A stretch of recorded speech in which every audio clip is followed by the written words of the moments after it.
on television, and some of these are the issues we discuss. We're talking about building a society where no one is oppressed, as reflected in the top paragraph of our national anthem. Okay. As a former president and also from the Niger Delta, when the issue of suspending the governor came up, I think people call on me, oh, President Jonathan, oh, President Obasanjo, you should say something. People expected us to say something about what is happening. And of course, people don't even know that traditionally all over the world, former presidents hardly make statements about what the current presidents are doing because of the tension it could create in the country. In most cases, look at America, look at everywhere.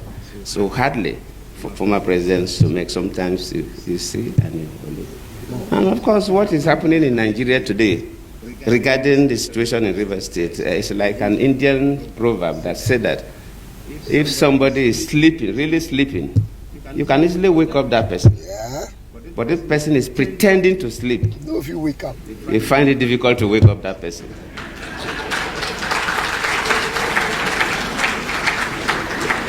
The key actors in Nigeria, from executive to the legislature, luckily Senator Binta and others are here, and the judiciary, they know the correct thing of course to do. They know. But they are refusing to do it. They are pretending to sleep. And waking such a person is extremely difficult because the person knows the right thing.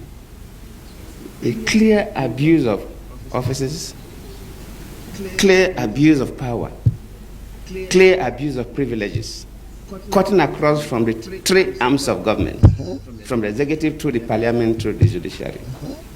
And I always plead with our people that whatever we do affects everybody. And sometimes we do things and we think that it doesn't affect us.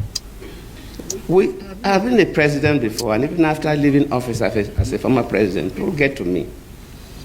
Why is that our passport is not valued that much? Why is that Nigerians are not given the kind of treatment we're supposed to receive at the international airport? Anywhere at all. Sometimes we think it's because of Yahoo boys or 419ers. No, not only them. Yes, they are part of the problem. But whatever happens in a country, decisions that are taken by the executive arm of government, decisions that are taken by the parliament, judicial decisions affect everybody. Everybody. For example, no businessman can bring his money to invest in a country where the judiciary is compromised. Simple. Where a government functionary can dictate to judges what judgment they will give. Simple. No man brings his money to invest in that country because we are taking a big risk. So whatever we do affects everybody. And if we must build a nation for our children and our grandchildren, no matter how painful it is, we must strive to do what is right. Of course. It may cost us, but we must endeavor and pay the price to insist on doing what is right. Whether you are holding an executive office as a president, a minister, or a governor, or a special advisor, executive, whether you are holding an office in the parliament, senate, or rep, whether you're a judicial officer at the high courts or appellate courts, we must strive to do what is right. If we want to build a nation that our children will be proud of. Now let me point out something. Sometimes I find myself in arguments with some people, and I'm trying to point out the issues to them so that they can see reason. And after a while, I remember that I realize that they actually know that what I'm saying is correct. They don't just want to agree. So they are deliberately not seeing reasons.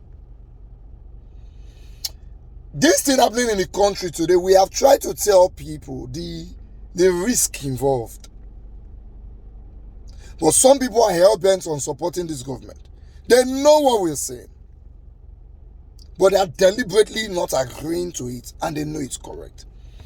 Like I said, the three arms of government are very powerful: judiciary, executive, and the legislature. Now, in the executive, the governors are the only people who have the power to shake the president. Today in Nigeria, the executive have kidnapped the judiciary. They have hijacked the legislature. Now, inside the executive now, one arm of the executive, which is the presidency, is about to swallow up the governor's power. Once we allow it go through, we enter a dictatorship type of government, because the next president will come go use them. You look at the constitution and you say, just because say the governor and House of Assembly members they quarrel, and they are finding a way to fix it. Governor is fine just because they quarrel. Governor suspended, House of Assembly suspended, deputy governor suspended. Allocation should be given to a neutral person where they no vote.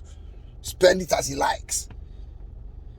He has used that power in Rivers State. He's likely to use it in Osun State. And once he achieves that, every other governor will have to shut up. Because if you quarrel with the president, or you know a good book, all they will need to do, they can even set up a problem in the state by themselves. Who tell us say that pipeline where they say it blow for Rivers State? Who tell us say that his job was really blow up? We sure it's not one of the people, the active members of the quarrel. Neither say more we set this one up so that it will be like saying security don't start for the state. Nigeria is playing with fire. And that fire, if they born to favor you today, tomorrow, after 8 years, power go not to. Oh, Mona no. Mona they wash.